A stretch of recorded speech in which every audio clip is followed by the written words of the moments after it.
ദൈവത്തിന് മഹത്വമുണ്ടാകട്ടെ. ഇന്ന് രാത്രി നമ്മൾ ചിന്തിക്കുവാൻ പോകുന്ന പ്രത്യേകമായിരിക്കുന്ന ആ പർട്ടിക്കുലർ ഭാഗം ഒരിക്കൽ കൂടെ ഒന്ന് നോട്ട് ചെയ്താട്ട്.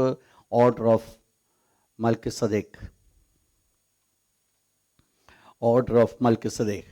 കർത്താവായ യേശു ക്രിസ്തു, നമ്മൾ കഴിഞ്ഞ ദിവസം നമ്മൾ പഠിച്ചത് തിരുവചനത്തിലെ രണ്ട് വിധ പൗരോഹിത്യ ക്രമങ്ങൾ, രണ്ട് പുരോഹിതന്മാരുടെ രണ്ട് ഓർഡർ, രണ്ട് ക്രമങ്ങളാണ് വേദപുസ്തകം പഠിപ്പിക്കുന്ന. പഴയ നിയമം പുതിയ നിയമത്തിൽ കൂടെ പഠിക്കുമ്പോൾ രണ്ട് വിധ പൗരോഹിത്യത്തെ നമ്മൾ കാണുവാൻ സാധിക്കും. ഒന്ന് അഹരോന്റെ പൗരോഹിത്യം, രണ്ട് മൽക്കിസദേക്കിൻ്റെ പൗരോഹിത്യം.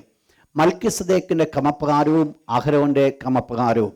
ഈ രണ്ട് വിധത്തിലുള്ള പൗരോഹിത്യ ശുശ്രൂഷയെക്കുറിച്ച് ദൈവത്തിൻ്റെ വിശുദ്ധ വചനം പഠിപ്പിക്കുമ്പോൾ ഈ പ്രത്യേകമായിരിക്കുന്ന അധ്യായത്തിൽ കർത്താവായ യേശു ക്രിസ്തുവിൻ്റെ പൗരോഹിത്യത്തിൻ്റെ ശ്രേഷ്ഠതയാണ് ഇതിനെ പ്രതിപാദ്യമായിട്ടിരിക്കുന്നത്. ആ വാക്യത്തിൽ നിന്നുകൊണ്ട് ഞാൻ 11-ാമത്തെ വാക്യം വീണ്ടും ഒരിക്കൽ കൂടെ ആരെങ്കിലും ശബ്ദമുയർത്തി വായിച്ചാട്ട്. ലേവ്യ പൗരോഹിത്യത്താൽ സമ്പൂർണത വന്നെങ്കിൽ എന്ന് പറഞ്ഞാൽ, ലേവ്യ പൗരോഹിത്യം, ലെവിറ്റിക്കസ് പ്രീസ്റ്റ്ഹുഡ് എന്ന് പറയുന്ന ഒരു പെർഫെക്റ്റ് ആയിരുന്നുവെങ്കിൽ എന്ന് ചിന്തിച്ചു പറയുമ്പോൾ അതിനകത്ത് ഒരു കാരണമുണ്ട്. യഹൂദന്മാർ അഥവാ ഇസ്രായേൽ മക്കൾ ചിന്തിച്ചു വച്ചിരുന്ന ഒരു കാര്യമാണ്, ലേവ്യ പൗരോഹിത്യം എന്ന് പറയുന്നത് സമ്പൂർണമാണ്. ഇറ്റ് ഈസ് കംപ്ലീറ്റ്, പരിപൂർണമായിട്ട് നിറഞ്ഞു നിൽക്കുന്ന, അഥവാ ഒരു പരുത് പോലും ഇല്ലാത്തതായിരിക്കുന്ന ഒരു പ്രമാണമാണ് ലേവ്യ പൗരോഹിത്യം എന്ന് പറയുന്നത്. അപ്പോൾ അതിന് സമ്പൂർണത വന്നെങ്കിൽ, അതിന് പൂർണ്ണത വന്നുവെങ്കിൽ, അപ്പോൾ എന്നാൽ ഇവിടെ അപ്പോസ്തലനായ ദൈവത്തിൻ്റെ ദാസൻ എബ്രായ ലേഖന കർത്താവ് വെളിപ്പെടുത്തുവാൻ ആഗ്രഹിക്കുന്നു. ഇവിടെ ലേവ്യ പൗരോഹിത്യം സമ്പൂർണമായിരുന്നില്ല എന്നുള്ളത് കൊണ്ട് സമർത്ഥിക്കുവാൻ പോകുകയാണ്. അതിന് പ്രധാനമായിട്ട് രണ്ട് കാരണങ്ങളാണ് താൻ പറയുവാനായിട്ട് പോകുന്നത്. രണ്ട് കാരണങ്ങൾ. ഒന്ന്, വേഴ്സ് 18, 18-ാമത്തെ വാക്യം. മുൻപിലത്തെ കൽപ്പനയ്ക്ക് അപ്പോൾ രണ്ട് കാര്യങ്ങളാണ് അതിനകത്ത് പഴയ പ്രമാണത്തിനുണ്ടായിരുന്നത്, അഥവാ ലേവ്യ പൗരോഹിത്യത്തിനായിട്ട് ഉണ്ടായിരുന്നത്. അവിടെ പറയുന്നു, ഒന്നാമത്തെ കാരണം അവിടെ പറയുന്നത് ബലഹീനമായിരുന്നു, അത് വീക്കായിരുന്നു. നോട്ട് ചെയ്താട്ട്, ലേവ്യ പൗരോഹിത്യം വീക്കായിരുന്നു. രണ്ട്, അതിൻ്റെ പ്രയോജനമില്ലായ്മ നിമിത്തം, അഥവാ നിഷ്പ്രയോജനം, അൺപ്രോഫിറ്റബിൾനെസ്, അത് നിഷ്പ്രയോജനമായിരുന്നു. ലേവ്യ പൗരോഹിത്യം നിഷ്പ്രയോജനമായിരുന്നു. എന്നാൽ കർത്താവായ യേശു ക്രിസ്തുവിൻ്റെതായിരിക്കുന്ന ക്രമപ്രകാരം അതിൻ്റെ പ്രത്യേകത എന്ത്? രണ്ട് പ്രത്യേകതകൾ നമ്മൾ കാണും. ദൈവം അനുവദിക്കുന്നെങ്കിൽ അടുത്ത ആഴ്ച നമ്മൾ ആ വിഷയങ്ങൾ ഡീറ്റെയിലായിട്ട് നമ്മൾ ചിന്തിക്കുന്നതായിരിക്കും. അടുത്ത ക്ലാസ്സിൽ നമ്മൾ ഡീറ്റെയിലായിട്ട് ചിന്തിക്കുന്നതായിരിക്കും. എന്തൊക്കെയാണ് അതിൻ്റെ പ്രത്യേകത? വായിച്ചിട്ട് അതിൻ്റെ 19-ാമത്തെ വാക്യം, വേഴ്സ് 19. ഏറെ നല്ല പ്രത്യാശ, it's a better hope. Note ചെയ്താട്ട്, ന്യായപ്രമാണത്തിന് അഥവാ ലേവ്യ പൗരോഹിത്യത്തിന് രണ്ട് ബലഹീനതകൾ ഉണ്ടായിരുന്നുവെങ്കിൽ കർത്താവ് യേശു ക്രിസ്തുവിൻ്റെ പൗരോഹിത്യത്തിൻ്റെ രണ്ട് പ്രാധാന്യതകൾ, രണ്ട് പ്രത്യേകത. ഒന്ന്, ഇറ്റ്സ് എ പെർഫെക്റ്റ് ഹോപ്പ്, പൂർണ്ണമായിരിക്കുന്ന പ്രത്യാശ തരുന്നതാണ്. അതിനകത്ത് യാതൊരു കുറവുമില്ല, പൂർണ്ണ പ്രത്യാശ അതിനകത്തുണ്ട്. Second one. രണ്ടാമതായിട്ട് വേഴ്സ് 22-ാമത്തെ വാക്യം, 22. വിശേഷമേറിയ നിയമം, ബെറ്റർ കവനന്റ്. ഞാൻ പറഞ്ഞു വന്നത്, ലേവ്യ പൗരോഹിത്യത്തിൻ്റെ രണ്ട് വീക്ക്നെസ്സിനെ നമ്മൾ കണ്ടു. ഒന്ന്, അത് സമ്പൂർണ്ണമല്ലായിരുന്നു. അതിൻ്റെ കാരണം ഒന്ന്, അത് ബലഹീനമായിരുന്നു. രണ്ടാമത്തെ അതിൻ്റെ പ്രത്യേകത, അതുകൊണ്ട് യാതൊരു പ്രയോജനമില്ല, നിഷ്പ്രയോജനമായിരുന്നു. എന്നാൽ കർത്താവായ യേശു ക്രിസ്തുവിൻ്റെ പൗരോഹിത്യം എന്ന് പറയുന്നത്, അത് മൽക്കിസദേക്കിന്റെ ക്രമപ്രകാരം വരുന്നത്, ഒന്ന്, ഏറെ നല്ല പ്രത്യാശ, ദ ബെറ്റർ ഹോപ്പ്. രണ്ടാമത് നമ്മൾ കണ്ടത് ദ ബെറ്റർ കവനന്റ്, ഒരു നല്ല ഉടമ്പടിയായിരുന്നു. നമ്മൾ ഇന്ന് രാത്രിയിൽ എൻ്റെ വിഷയത്തിൽ ഞാൻ നിൽക്കുവാൻ ആഗ്രഹിക്കട്ടെ. ഒരിക്കൽ കൂടെ 11-ാമത്തെ വാക്യം ഒന്ന് വായിച്ചാണ്, വേഴ്സ് 11. അതിന് കീഴല്ലോ ജനം ന്യായപ്രമാണ പ്രാപിതം. മനസ്സിലാക്കണം, ലേവ്യ പൗരോഹിത്യത്തിന് കീഴിലാണോ ന്യായപ്രമാണം പ്രാപിക്കുവാൻ ഇടയായിത്തീർന്നത്. അതുകൊണ്ട് ലേവ്യ പൗരോഹിത്യവും ന്യായപ്രമാണവും കൂടെ വളരെ നന്നായിട്ട് ബന്ധിക്കപ്പെട്ടിരിക്കുന്നു. ലേവ്യ പൗരോഹിത്യത്തിന് കീഴിലാണോ ന്യായപ്രമാണം ലഭിച്ചത്? അതുകൊണ്ട് ഇത് തമ്മിൽ വളരെ കണക്റ്റഡ് ആണ്. വായിച്ചോട്ടെ താഴെ. അഹരോന്റെ ക്രമപ്രകാരം എന്ന് പറയാതെ മൽക്കിസദേക്കിന്റെ ക്രമപ്രകാരം വേറൊരു പുരോഹിതൻ വരുവാൻ എന്തൊരാവശ്യം? ഇന്ന് രാത്രി ഞാൻ ആ വാക്യത്തിൽ നിന്നുകൊണ്ടായിരിക്കും ചിന്തിപ്പിക്കുവാനായിട്ട് പോകുന്നത്. അഹരോന്റെ ക്രമപ്രകാരം എന്ന് പറയാതെ മറ്റൊരുവന്റെ ക്രമപ്രകാരം അഥവാ മൽക്കിസദേക്കിന്റെ ക്രമപ്രകാരം എന്ന് പറയുവാൻ എന്താവശ്യം? ഇവിടെ രണ്ട് ക്രമങ്ങളെ നമ്മൾ കാണുകയാണ്. രണ്ട് ക്രമങ്ങളെ, ഒന്ന് അഹരോന്റെ ക്രമം, രണ്ട് മൽക്കിസദേക്കിന്റെ ക്രമം. അഹരോന്റെ ക്രമപ്രകാരമുള്ള പുരോഹിതന്മാരെന്ന് പറയുന്നത് അഹരോന്റെ മക്കളായിരിക്കുമ്പോൾ, ഈ മൽക്കിസദേക്കിന്റെ ക്രമപ്രകാരം എന്ന് പറയുന്നത് അത് കർത്താവായ യേശുക്രിസ്തുവിലോ അത് നിവർത്തിക്കപ്പെടുകയാണ്.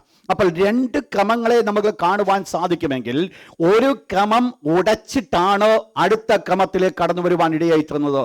നിങ്ങൾ ആദ്യത്തെ ക്ലാസ് ഞാൻ പറയുണ്ടായി, ആദ്യ കാലങ്ങളിൽ ഈ ദൈവം കാലാകാലങ്ങൾ തന്നെ ഭക്തന്മാരെ എഴുന്നേൽപ്പിച്ചു വന്നപ്പോൾ അന്ന് ആ വീട്ടിലെ നായകനായിരുന്നു അവിടുത്തെ പുരോഹിതനായിരുന്നത്. എന്നാൽ ദൈവം ഒരു ജനത്തെ തനിക്ക് വേണ്ടി വേർതിരിച്ചു വന്നപ്പോൾ ആ ജനം എല്ലാവരും പുരോഹിതന്മാരായിരിക്കാൻ ദൈവം ആഗ്രഹിച്ചുവെങ്കിലും അവർ അതിന് സമ്മതിക്കാഞ്ഞതുകൊണ്ട് ദൈവം അവരുടെ നടുവിൽ നിന്ന് ഒരു പർട്ടിക്കുലർ ഗോത്രത്തെ പുരോഹിതന്മാരായി വേർതിരിച്ചു. അതാണ് ലേവ്യ ഗോത്രം. ആ ലേവ്യ ഗോത്രത്തിൽ തന്നെ ആ മഹാപുരോഹിതനാകുവാനുള്ള പദവി ലഭിച്ചത് അഹരോനും അഹരോന്റെ പിന്തുടർന്നുള്ള മക്കൾക്കുമാണ്. എന്നാൽ ഈ പ്രത്യമായിരിക്കുന്ന അഹരോന്റെ പുരോഹിത്വം കിടക്കുമ്പോൾ ഈ പുരോഹിതത്വം പരിപൂർണമായിട്ട് ഉടയ്ക്കപ്പെടാതെ അഥവാ പരിപൂർണമായി മാറ്റപ്പെടാതെ മറ്റൊരാൾക്ക് പുരോഹിതനായി വരുവാൻ സാധ്യമല്ല. ശ്രദ്ധിക്കണം ഞാൻ പറഞ്ഞ വേർഡ്. അഹരോന്റെ പാരമ്പര്യം, അഹരോന്റെ ക്രമം മുൻപോട്ട് പോയിക്കൊണ്ടിരിക്കുമ്പോൾ, അഹരോന്റെ ക്രമപ്രകാരം പുരോഹിതന്മാരായിട്ട് മുൻപോട്ട് വന്നുകൊണ്ടിരിക്കുമ്പോൾ അഹരോന്റെ ക്രമത്തിന് യാതൊരു വീഴ്ചയും ഇല്ലായിരുന്നുവെങ്കിൽ മറ്റൊരു പുരോഹിതന്റെ ആവശ്യം വരത്തില്ലായിരുന്നു. നിങ്ങൾക്കറിയാം, നാളുകളായി കടന്നു വന്നുകൊണ്ടേ ഇരുന്നത്, അഹരോനെ പുരോഹിതനാക്കിയ സമയം മുതൽ മുൻപോട്ട് കടന്നു വന്നുകൊണ്ടേ ഇരുന്നത് അഹരോന്റെ മക്കള് പുരോഹിതന്മാരായി തീർന്നു. എന്നാൽ അതിനെ ഉടച്ചേച്ച് മറ്റൊരാളെ അവിടേക്ക് പുരോഹിതന്മാരാക്കിയില്ലേ. എന്താണ് ഇപ്രകാരം ഒരു തെരഞ്ഞെടുക്കുവാനുള്ള കാരണം? ദൈവം എന്തുകൊണ്ട് അഹരോനെ പൗരോഹിത്യത്തിൽ നിന്ന് മാറ്റുവാനിടയായിത്തീർന്നു, അഥവാ അഹരോന്റെ സന്തതികളെ പൗരോഹിത്യത്തിൽ നിന്ന് മാറ്റുവാനിടയായിത്തീർന്നു? പ്രധാനമായിട്ട് ഒരു പുരോഹിതനാകുമ്പോൾ മഹാപുരോഹിതനായി വിളിക്കപ്പെട്ട വ്യക്തിക്ക് മൂന്ന് പ്രധാനപ്പെട്ട ധർമ്മങ്ങളാണ്, ചുമതലകളാണ് ദൈവം പൗരോഹിത്യത്തിന് കൊടുത്തത്. അഹരോനെ പുരോഹിതനായിട്ട് ദൈവം വിളിച്ചു വേർതിരിക്കും. ശ്രദ്ധിച്ചു നിങ്ങളായിരിക്കണം. അഹരോനെ പുരോഹിതനായിട്ട് വിളിച്ചു വേർതിരിച്ചിരിക്കുമ്പോൾ മൂന്ന് പ്രധാനപ്പെട്ട കാര്യങ്ങൾ, മുന്നറിയിപ്പുകൾ ദൈവം അഹരോന് കൊടുക്കുവാനിടയായിത്തീർന്നു. എന്താണത്? വായിച്ചാട്ട് ലേവ്യ പുസ്തകം 21-ാം അധ്യായം. ലേവ്യ പുസ്തകം 21-ാം അധ്യായം 10-11 വാക്യം നമ്മൾ വായിച്ചാട്ട്. അഹരോന്റെ ഒരു പുരോഹിത ധർമ്മത്തെക്കുറിച്ച് നമ്മൾ പഠിക്കുമ്പോൾ ഈ മൂന്ന് കാര്യങ്ങളിലാണ് ഇത് അഹരോന്റെ അഥവാ ഈ പുതിയ നിയമ ധർമ്മം, ഈ പൗരോഹിത്യ ധർമ്മം മുഴുവൻ കിടക്കുവാനായിട്ടിടയായി. ശ്രദ്ധിക്കണേ നിങ്ങളത്. ആ പൗരോഹിത്യ ധർമ്മം മുഴുവൻ കിടക്കുന്നത് ഈ മൂന്ന് അടിസ്ഥാനപരമായിരിക്കുന്ന കാര്യങ്ങളാണ്. എന്തൊക്കെയാണ് അത്? വായിച്ചാട്ട് 21-ാം അധ്യായം 10-11 വാക്യം, വേഴ്സ് 10 and 11. ശ്രദ്ധിക്കണം ആ വേർഡ്. അഭിഷേക തൈലം തലയിൽ ഒഴിക്കപ്പെട്ടവനും വസ്ത്രം ധരിപ്പാൻ പ്രതിഷ്ഠിക്കപ്പെട്ടവനുമായവൻ. യെസ്,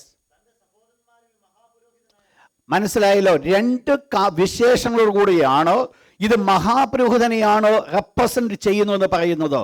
അവിടെ ആദ്യം പറയുന്നത് ഈ തലയിൽ അഭിഷേകം, അവിടെ പറയപ്പെട്ടത് അഭിഷേക തൈലം തലയിൽ ഒഴിക്കപ്പെട്ടവൻ, അത് ഒന്നാമത്തെ ക്വാളിറ്റി. രണ്ടാമത് പറയുന്നു വസ്ത്രം ധരിപ്പാൻ പ്രതിഷ്ഠിക്കപ്പെട്ടവനുമായവൻ. അതാക്ക പൗരോഹിത്യ ശുശ്രൂഷയ്ക്ക് വേണ്ടി അഥവാ മഹാപുരോഹിതനായിട്ട് വിളിക്കപ്പെട്ടിരിക്കുന്ന വ്യക്തിയെ ചൂണ്ടിക്കാണിക്കുക. ഈ രണ്ട് ക്വാളിറ്റി ഉള്ള പുരോഹിതൻ, മഹാപുരോഹിതൻ. അപ്പോൾ മഹാപുരോഹിതനാകണമെങ്കിൽ അഭിഷേക തൈലം തലയിൽ ഒഴിക്കപ്പെടണം, ദൈവം കൊടുത്തിരിക്കുന്ന വസ്ത്രം ധരിപ്പാൻ അവനിടയാകണം. ഈ രണ്ട് കാര്യങ്ങൾ ചെയ്യുന്നവനാണോ മഹാപുരോഹിതനെങ്കിൽ ഈ പുരോഹിതനെ കുറിച്ചുള്ള ധർമ്മം പറയുന്നു. താഴെ വായിച്ചാട്ട്.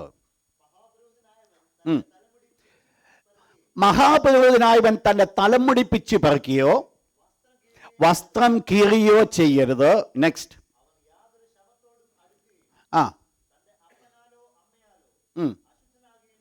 നിങ്ങൾ മനസ്സിലാക്കേണ്ട 3 ധർമ്മങ്ങളാണ് ഇവിടെ കൊടുക്കുന്നത്. ഒന്ന് പറഞ്ഞത് അവന്റെ തലയിലെ തലമുടി പിച്ചി പറക്കുകയോ, മലയാളം ബൈബിളിലോ അതിൻ്റെ ട്രാൻസ്ലേഷൻ അല്ല, ഇംഗ്ലീഷ് ബൈബിൾ നിങ്ങൾ വായിച്ചാൽ കാണുവാൻ സാധിക്കുന്ന അതിൻ്റെ ട്രാൻസ്ലേഷൻ എന്ന് പറയുന്നത് do not uncover his head, തൻ്റെ തലയെ മൂടി വെക്കണം, അഥവാ തൻ്റെ തല എപ്പോഴും മൂടപ്പെട്ടിരിക്കുക. എന്താണ് ആ വാക്കിൻ്റെ അർത്ഥം എന്നുള്ളത് ഞാൻ പറഞ്ഞു വരും. അപ്പോൾ ഒന്ന്, അൺകവർ ഹിസ് ഹെഡ്, തൻ്റെ തലയെ അവൻ കവർ ഹിസ് ഹെഡ്, തൻ്റെ തലയെ മൂടി വെക്കേണ്ടതാണോ?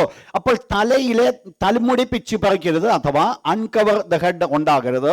രണ്ടാമത് പറഞ്ഞിരിക്കുന്ന കാര്യം അവിടെ പറഞ്ഞത് വസ്ത്രം കീറരുത്. മൂന്നാമത്തെ കാര്യം ഇവിടെ പറയുന്നത് യാതൊരു ശവത്താലോ അവൻ അശുദ്ധനാകുകയുമരുത്.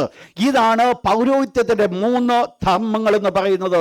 ഈ 3 കാര്യങ്ങൾ എപ്പോൾ പുരോഹിതൻ അവസാനിപ്പിക്കുമോ, ലംഘിക്കുമോ, അന്നോ അവന്റെ പൗരോഹിത്യ ശുശ്രൂഷ അതോടുകൂടെ അവസാനിക്കപ്പെടുകയാണ്. ശ്രദ്ധിക്കണം, ഞാൻ പറഞ്ഞപ്പോൾ ഈ 3 കാര്യങ്ങൾ എപ്പോൾ അവസാനിക്കുമോ അപ്പോൾ പൗരോഹിത്യ ശുശ്രൂഷ അവന്റെ കരങ്ങളിൽ നിന്ന് പരിപൂർണമായിട്ട് മാറ്റപ്പെടുകയാണ്. എന്താണ് സംഭവിച്ചത്? നിങ്ങൾ ഒന്ന് വായിച്ചു നോക്കിയാൽ ഒരു കാര്യം അറിയാം. ദൈവം ഈ നിയമം കൊടുക്കുമ്പോൾ തന്നെ ദൈവം അഹരോനെ പുരോഹിതനായിട്ട് അഭിഷേകം ചെയ്ത് അവരോട് ദൈവം കൽപ്പിക്കുന്ന ഒരു കാര്യമുണ്ട്. വായിച്ചോട്ടെ, ലേവ്യ പുസ്തകം 8-ാം അധ്യായം, ചാപ്റ്റർ 8, അതിന്റെ 33-ാമത്തെ വാക്യം ഒന്ന് വായിച്ചോട്ടെ, വേഴ്സ് 33.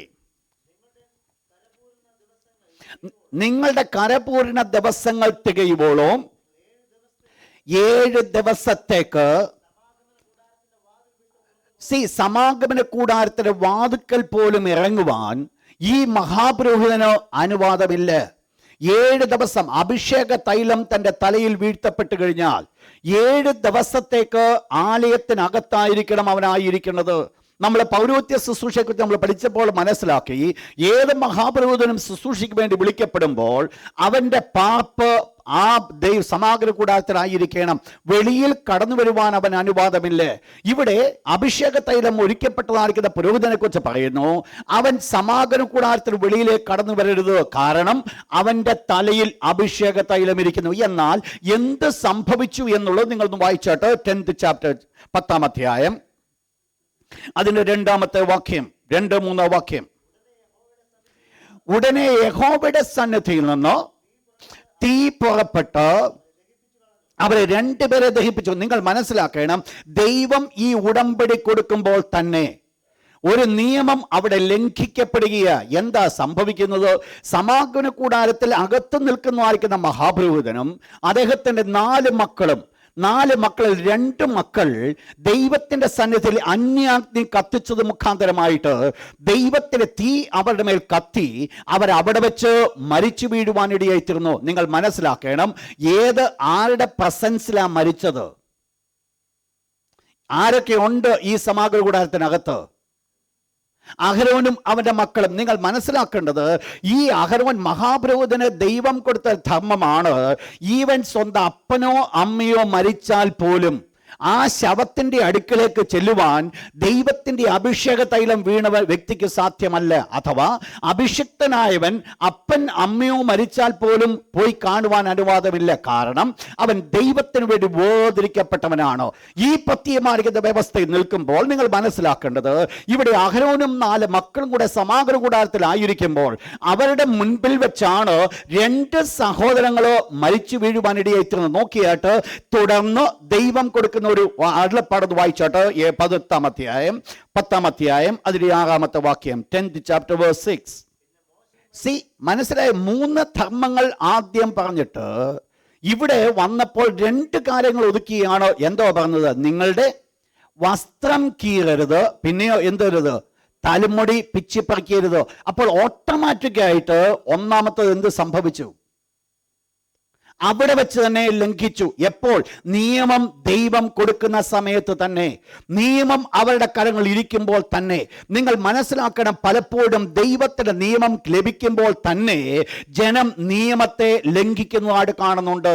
ഞാനല്ലാതെ അന്യ ദൈവം നിങ്ങൾക്കുണ്ടാകരുത്, വിഗ്രഹം ഉണ്ടാക്കരുത് എന്ന് ദൈവം കൽപ്പന കൊടുത്തപ്പോൾ താഴെ ഒരു വിഗ്രഹത്തെ അവർ വാർത്തുണ്ടാക്കുവാനിടയായി. നിങ്ങൾ മനസ്സിലാക്കണം, എവിടെയെല്ലാം ദൈവം തന്നെ ഉടമ്പടി കൊടുക്കുന്നുവോ മനുഷ്യൻ പലപ്പോഴും ഇപ്പോഴും ആ ഉടമ്പടിയെ ലംഘിക്കുന്നു. എന്തുകൊണ്ട്? ഈ സമയത്ത് അവരുടെ മുൻപിൽ വെച്ച് ഈ അഭിഷേക തൈലം വീഴ്ത്തപ്പെട്ട സമയത്താണ് ഈ രണ്ടുപേർ മരിച്ചുവെന്ന് എനിക്കെങ്ങനെ പറയുവാൻ സാധിക്കും? വായിച്ചാട്ട് അതിന് ആധാരമായിട്ട് 10-ാം അധ്യായത്തിലേക്ക് വീണ്ടും കടന്നു വന്നാട്ട്. 10-ാം അധ്യായം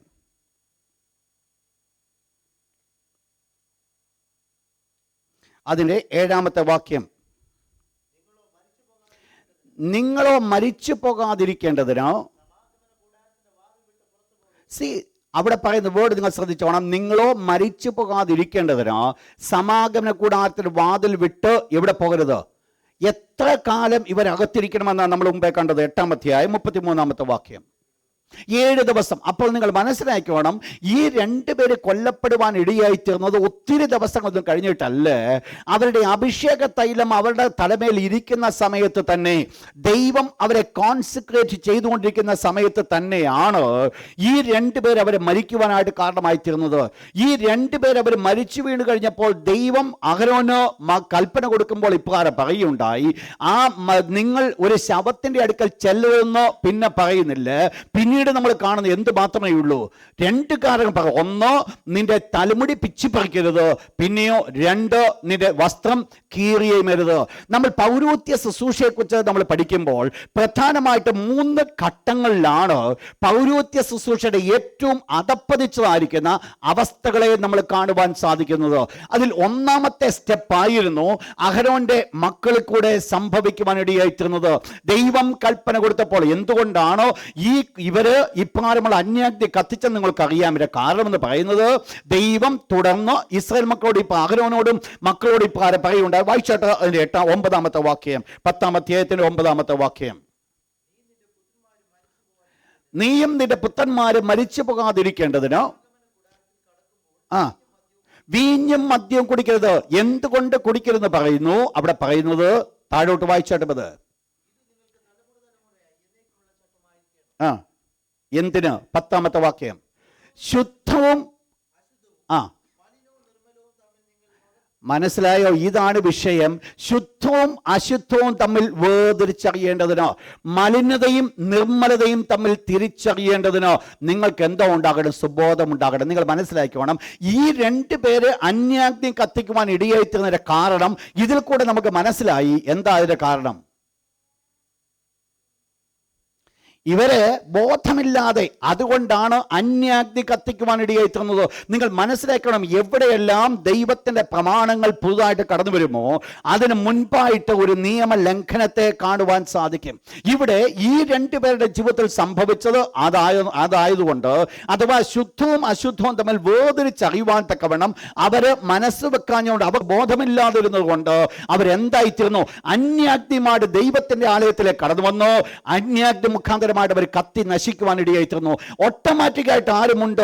ഈ 5 പേരും ഒരുമിച്ച് സമാഗമന കൂടാരത്തിലായിരിക്കുമ്പോൾ ഈവൻ സ്വന്തം അപ്പനും ഉൾപ്പെടെ അവിടെ ആയിരിക്കുകയാണ്. നിങ്ങൾ മനസ്സിലാക്കണം, ഇതുകൊണ്ട് എന്ത് സംഭവിച്ചു? ദൈവം കൽപ്പിച്ചതായിരിക്കുന്ന 1-ാമത്തെ കൽപ്പനാ ലംഘനം, അഥവാ ഒരു ശവത്തിന്റെ അടുക്കൽ പോയി അഭിഷേക തൈലം വീഴ്ത്തപ്പെട്ടവൻ അശുദ്ധനാകുമെന്ന് കൽപ്പിച്ചതായിരിക്കുന്ന കൽപ്പനാ ലംഘനം അവിടെ വെച്ച് നടക്കുവാനിടയായിത്തീർന്നു. തുടർന്ന് നടക്കേണ്ട 2 കാര്യങ്ങൾ, 2 സംഭവങ്ങൾ. 1, തലമുടി പിച്ചിപ്പറിക്കരുത്. 2, പിന്നീട് ഉള്ളത് വസ്ത്രം കീറിയമരുത്. എന്താ ഈ തലമുടി? ഞാൻ മുമ്പേ പറയുണ്ടായി, അൺകവർ ദ ഹെഡ്. അതാണ് ഇംഗ്ലീഷ് ബൈബിളിൽ നമ്മൾ കാണുവാൻ സാധിക്കുന്നുവെങ്കിൽ അവരെ തലയെ ഓപ്പൺ ചെയ്യരുത്, തലയെ അൺകവർ ചെയ്യരുത്, അല്ലെങ്കിൽ തല മൂടപ്പെടണം. എന്താണ് തല മൂടപ്പെടുക എന്ന് പറഞ്ഞാൽ അതിന് ഒരു വാക്യത്തിൽ നിങ്ങൾ കടന്നു പോയാട്ടെ. 1 കൊരിന്ത്യർ ലേഖനം 11-ാം അധ്യായം 5-ാമത്തെ വാക്യം. 1 കൊരിന്ത്യർ 11:5. 1 Corinthians chapter 11 verse 5. ഒരു സ്ത്രീ തലയിൽ മൂടുപടമിടണമെന്ന് ദൈവത്തിന്റെ വിശുദ്ധ വചനം പഠിപ്പിച്ചിട്ട്, മൂടുപടം ഇല്ലാതെ പ്രാർത്ഥിക്കുന്ന സ്ത്രീ എന്ത് ചെയ്യുക? തൻ്റെ തലയെ അപമാനിക്കുക എന്ന് പറഞ്ഞാൽ, മൂടുപടം എടുത്ത് മാറ്റിയാൽ അതിൻ്റെ അർത്ഥം ആ സ്ത്രീ ആരെ അപമാനിക്കുന്നു? തൻ്റെ തലയെ ആരാ തല? ഭർത്താവ്. അപ്പോൾ ഭർത്താവിനെ അപമാനിക്കുകയാണ് ആ സ്ത്രീ ചെയ്യുന്നത്, അഥവാ ആ സ്ത്രീ ഭർത്താവിന് അപമാനമാണ്. നിങ്ങൾ മനസ്സിലാക്കണം, ഇവിടെ ദൈവം മഹാപുരോഹിതനോട് പറഞ്ഞു, നിന്റെ തലയിലെ മുടി, നിന്റെ തലയെ നീ കവർ ചെയ്തിരിക്കണം. ദൈവസന്നിധിയിൽ ആയിരിക്കുമ്പോൾ ഏത് സമയത്തും നിന്റെ തല കവേർഡ് ആയിരിക്കണം. എന്നാൽ ഇവിടെ എന്താണ് ഈ തലയെ കവർ ചെയ്യുക എന്ന് പറയുമ്പോൾ, ഏതാണ്ട് ഒരു കൊച്ചു ഒരു തുണി എടുത്തിട്ട് ഒരു തൊപ്പി വെച്ച് കവർ ചെയ്യുന്നതിനെ കുറിച്ചല്ല ഇവിടെ പറയുന്നത്. പിന്നെയോ പ്രധാനമായിട്ട് അതിന്റെ അർത്ഥം എന്ന് പറയുന്നത്, അത് ഷെയിംഫുൾ ആകരുത്, അപമാനിക്കരുത്. ആരെ അപമാനിക്കരുത്? തലയെ അപമാനിക്കരുത്. ആരാ തലയെന്ന് പറയുന്നത്? പുതിയ നിയമത്തിലേക്ക് നമ്മൾ കടന്നു വരുമ്പോൾ മനസ്സിലാക്കാം, പുതിയ നിയമത്തിൽ സഭയുടെ തലയെന്ന് പറയുന്നത് ക്രിസ്തുവാണോ. അങ്ങനെയെങ്കിൽ നമ്മൾ മനസ്സിലാക്കണം, ദൈവത്തിന്റെ ശുശ്രൂഷയിൽ ഞാൻ നിങ്ങളുമായിരിക്കുമ്പോൾ ദൈവത്തെ, എൻ്റെ കർത്താവായ യേശുവിനെ അപമാനിക്കുന്നതാണ് എൻ്റെ തലയെ തുറന്നിടുക എന്ന് പറയുന്നത്, അഥവാ തല മൂടാതിരിക്കുക എന്ന് പറയുന്നത്. പഴയ നിയമത്തിലേക്ക് നമ്മൾ കടന്നു വരുമ്പോൾ പുതിയ നിയമത്തിൽ കർത്താവായ യേശു ക്രിസ്തുവാണ് പഴയ നിയമത്തിൽ ദൈവമായിട്ട് വെളിപ്പെടുന്നത്. നിങ്ങൾ മനസ്സിലാക്കണം, എന്താണോ ഈ പ്രത്യമാർഗ സമയത്ത് സംഭവിച്ചത്. നിങ്ങൾക്കറിയാം, നമ്മൾ വായിച്ച ഭാഗം 1 ശമൂവേൽ പ്രവാചക പുസ്തകം 2-ാം അധ്യായത്തിൽ നമ്മൾ കണ്ട ഒരു പ്രധാനപ്പെട്ട ഭാഗമുണ്ട്. ഈ അഹരോന്റെ പാരമ്പര്യത്തിൽ നിന്ന് കടന്നു വന്ന, ക്രമപ്രകാരം കടന്നു വന്ന ഒരു പുരോഹിതനായിരുന്നു ഏലി പുരോഹിതൻ ദൈവസന്നിധിയിൽ ശുശ്രൂഷ ചെയ്തുകൊണ്ടിരുന്നപ്പോൾ എന്നെ വളരെ അത് ചിന്തിപ്പിച്ചു. അവിടെ പറയപ്പെടുന്നു, ഏലിയുടെ കാലത്ത് ദൈവിക ആരാധന നടക്കുമ്പോൾ അവിടെ വെളിപ്പെടുത്തുന്ന കാര്യമുണ്ട്, ദൈവത്തിന്റെ വചനം അന്ന് ദുർലഭമായിരുന്നു, ദൈവത്തിന്റെ വചനം ഇല്ലാതിരുന്നു. എന്താ അവിടെ കാരണമായി തീർന്നത്? ഏലിയുടെ 2 മക്കൾ എന്ത് ചെയ്തു? അവർ അപമാനിക്കുവാൻ ഇടയായിത്തീർന്നു. ആരെയാണ് അപമാനിച്ചത്? ദൈവത്തിന് യാഗം കൊണ്ടുവരുവാൻ ഇടയായിത്തീർന്ന യാഗവസ്തു അവർ യാഗം കഴിക്കുന്നതിന് മുമ്പായിട്ട് മുപ്പല്ലിയിട്ട് കുത്തിയെടുത്ത് അവർ തങ്ങളുടെ സ്വന്തം ആവശ്യത്തിന് വേണ്ടി അവർ യൂസ് ചെയ്യുവാൻ ഇടയായിത്തീർന്നു. ശ്രദ്ധിച്ചോണെ, ദൈവം ഒരു പ്രവാചകനെ ഏലി പുരോഹിതന്റെ അടുക്കലേക്ക് അയച്ച് ഏലി പുരോഹിതനോട് ഇപ്രകാരം പറയുന്നുണ്ട്, നീ എന്നേക്കാൾ അധികം നിന്റെ പുത്രന്മാരെ മാനിച്ചത് എന്ത്? ദൈവം ആഗ്രഹിച്ച, ദൈവം കണ്ടതായിരിക്കുന്ന കാഴ്ച, ഏലി ദൈവത്തെക്കാൾ ഉപരിയായിട്ട് ഏലിയുടെ പുത്രന്മാരെ ബഹുമാനിച്ചു എന്ന് പറഞ്ഞാൽ, ദൈവത്തെ പുത്രന്മാരെ ബഹുമാനിച്ചത് മുഖാന്തരമായിട്ട് ദൈവത്തെ അപമാനിച്ചു. തന്റെ തലയാകുന്ന ദൈവത്തെ ഏലി അപമാനിച്ചു. അതുകൊണ്ടാണ് ദൈവത്തിന്റെ വിശുദ്ധവചന പ്രകാരം പറയുന്നു, എന്നെ മാനിക്കുന്നവരെ ഞാൻ മാനിക്കും, എന്നെ നിന്ദിക്കുന്നവൻ നിന്ദനാകും. നിങ്ങൾ മനസ്സിലാക്കണം, ഏലി എന്തു ചെയ്തു? തന്റെ തലയെ അൺകവർ ചെയ്തു. നിങ്ങൾ മനസ്സിലാക്കണം, പൗരോഹിത്യ ധർമ്മത്തിന്റെ 2ാമത്തെ ധർമ്മമാണ് ഡു നോട്ട് അൺകവർ ഹെഡ് എന്ന് പറഞ്ഞിരിക്കുമ്പോൾ, നിന്റെ തലയെ മൂടി വെക്കണം, നിന്റെ തലയെ നീ തുറന്നു വെക്കരുത്, അഥവാ നിന്റെ തല ഓപ്പൺ ആയിരിക്കരുത് എന്ന് പറഞ്ഞ വ്യവസ്ഥയ്ക്ക് ദൈവത്തെ അപമാനിക്കരുതെന്ന് പറഞ്ഞവൻ അവിടെ എന്ത് സംഭവിച്ചു? ദൈവത്തെ അപമാനിക്കുവാൻ ഇടയായി. പുതിയ നിയമത്തിൽ ഒരു വാക്യത്തിൽ ഞങ്ങൾ കൊണ്ടുപോട്ടെ. കൊലോസ്യർ 2-ാം അധ്യായം അതിന്റെ 18-ാമത്തെ വാക്യം. Colossians chapter 2 verse 18. കൊലോസിയൻസ് 2:18. അവിടെ ഒരു കൂട്ടം ദൈവദാസന്മാരെ കുറിച്ച് പറയുകയാണ്, അവരുടെ ചില ക്വാളിറ്റീസ്. അവിടെ ഒന്ന് പറഞ്ഞു, താഴ്മയിലും ദൈവദൂതന്മാരെ ആരാധിക്കുന്നതിൽ രസിച്ച്. നെക്സ്റ്റ്, സ്വന്തം ദർശനങ്ങളിൽ, ദർശനം സ്വന്തമാണ്, സ്വന്തമായിരിക്കുന്ന ചിന്തയാണോ, സ്വന്തം ദർശനങ്ങൾ രസിക്കുകയും എന്നിട്ട് തന്റെ ജഡമനസ്സുകൊണ്ട് എന്ന് പറഞ്ഞാൽ അഹങ്കാരിയായി തീരുകയും. നെക്സ്റ്റ്, തന്റെ തലയെ മുറുകെ പിടിക്കാതിരിക്കുകയും ചെയ്യുന്നവൻ നിങ്ങളുടെ വിരുദ്ധ തെറ്റിക്കരുത് എന്ന് പറഞ്ഞാൽ, പുതിയ നിയമത്തിലും ആരെ കടന്നു വരുവാൻ ചാൻസ് ഉണ്ട്? തലയെ മുറുകെ പിടിക്കാതിരിക്കുന്നു എന്ന് പറഞ്ഞാൽ, കർത്താവിന്റെ ഉപദേശത്തെ മുറുകെ പിടിക്കാത്തവൻ, ദൈവം കൊടുത്ത കൽപ്പനകളെ മുറുകെ പിടിക്കാത്തവൻ, പുതിയ നിയമത്തിന്റെ ഉപദേശത്തെ മുറുകെ പിടിക്കാത്തവൻ, അത് എന്ത് ചെയ്യരുതെന്ന് പറഞ്ഞു? അവന്റെ തലയെ മുറുകെ പിടിക്കാതിരിക്കുകയും ചെയ്യുന്നവൻ നിങ്ങളുടെ വിരുദ്ധ തെറ്റിക്കരുത് എന്ന് പറഞ്ഞാൽ, ഓട്ടക്കളത്തിൽ ഓടുന്ന ആൾക്കൊരു കൂട്ടമുണ്ട്, അവർ വിരുദ്ധ പ്രാപിക്കുവാൻ ഓടുന്നുവെങ്കിൽ ഈ പ്രത്യയമാനിക്കുന്ന ഗണങ്ങൾ ഇടയിൽ കടന്നു വന്നാൽ ഓട്ടക്കളത്തിൽ ഓടി വിരുദ്ധ പ്രാപിക്കുവാനായിട്ട് ഒക്കത്തില്ല. കാരണം ഇവർ അവരുടെ തലയെ മുറുകെ പിടിക്കുന്നില്ല. ദൈവത്തിന് കൊടുക്കേണ്ട മഹത്വം ദൈവത്തിന് കൊടുക്കുന്നില്ല. യേശു ക്രിസ്തുവിന് കൊടുക്കേണ്ട മാനം യേശുവിന് കൊടുക്കുന്നില്ല. അവരുടെ അവരുടെ തലയെ ഓപ്പൺ ചെയ്തിടുകയാണോ, അവർ അൺകവർ ചെയ്യുകയാണോ, ദൈവത്തിന് അപമാനമായി തീരുകയാണ്. ശ്രദ്ധിക്കണേ ദൈവത്തിന്റെ മക്കളെ, ഇവിടെ പുരോഹിതന്മാരോട് ദൈവം കൽപ്പിച്ച രണ്ടാമത്തെ കൽപ്പനയായിരുന്നു ദൈവത്തിന് കൊടുക്കേണ്ട മഹത്വം അഥവാ ദൈവത്തെ അപമാനിക്കരുത്.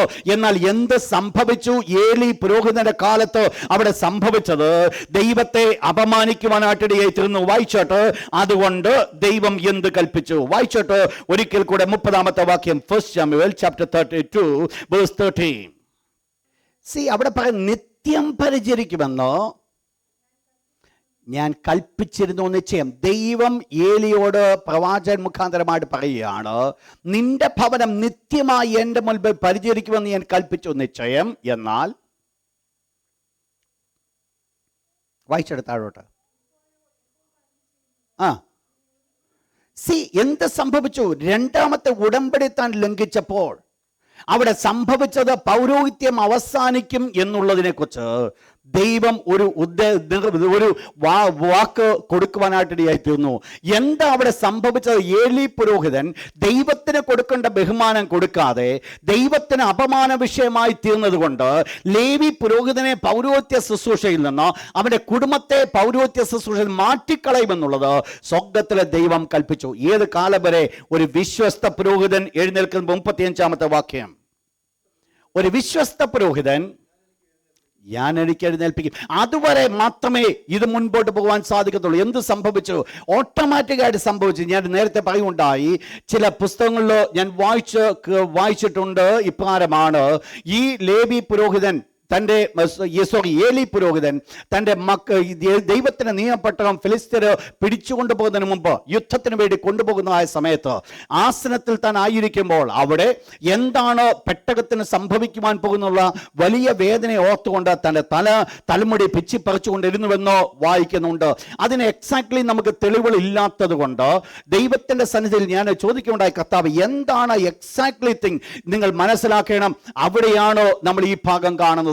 ദൈവത്തിന് കൊടുക്കേണ്ടതായിരിക്കുന്ന മാന്യത, ദൈവത്തിന് കൊടുക്കേണ്ട ബഹുമാന്യത, അതിന് പകരമായിട്ട് ദൈവത്തിന് അപമാനമായി തീർന്നത് കൊണ്ട് ഏലി പുരോഹിതനോട് ദൈവം കൽപ്പിക്കുകയാണ്, ഞാൻ നിന്റെ സന്തതിയെ പൗരോഹിത്യത്തിൽ നിന്ന് എന്നേക്കുമായിട്ട് മാറ്റിക്കളയും. രണ്ടാമത് അവിടെ കടന്നു വന്നത് 3-ാമത്തെ ഭാഗം നിങ്ങൾക്ക് എല്ലാവർക്കും അറിയാം. അവിടെ വായിക്കുന്നത്, do not render the cloth, നിന്റെ വസ്ത്രം പിച്ച് കീറരുത്. വായിച്ചോട്ട് മത്തായിയുടെ സുവിശേഷം 26-ാം അധ്യായം 62 മുതൽ 65 വരെ. Matthew chapter 26 verse number 62 to 65.